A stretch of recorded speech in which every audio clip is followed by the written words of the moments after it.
story began at a small-town bar. Joseph was celebrating his birthday with his brother Will, sister-in-law Alice, and girlfriend Sia. Will was a violent husband. After a few drinks, he picked a fight with Alice. He insisted Alice and Joseph had a secret affair. Joseph quickly stepped in to calm things down, but Will mocked his writing career of 5 years. Will pushed everyone aside and drove off into the rain. Alcohol blurred his vision as he sped up. A woman appeared in the middle of the road. Will couldn't brake in time and hit her. The car rolled off the road and crashed into a tree. A fire broke out as Will hung upside down. He saw the woman's neck tear like paper.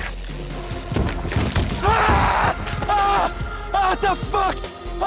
Her head rolled out as she chanted a strange curse. Flames engulfed the car, burning Will alive. He lost consciousness from the searing heat. The evil spirit's curse entered his body through the fire. The horror began from that moment.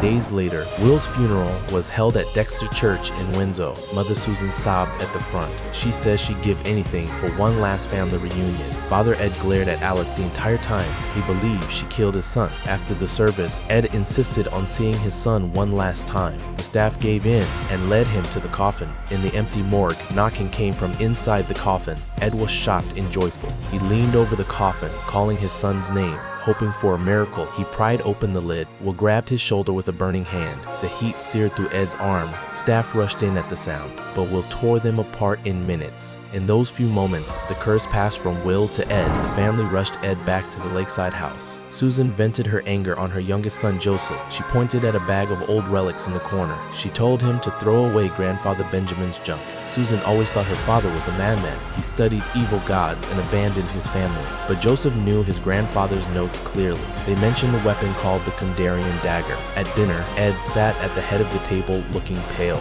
He first mocked Joseph for being a failure. Then he turned his anger toward Alice. He asked why she didn't cry at the funeral, whether she had been wishing Will dead all along. Alice looked him in the eye and said to speak directly. This completely set Ed off. Edgar suddenly grabbed a fork from the table and stabbed the dog with it.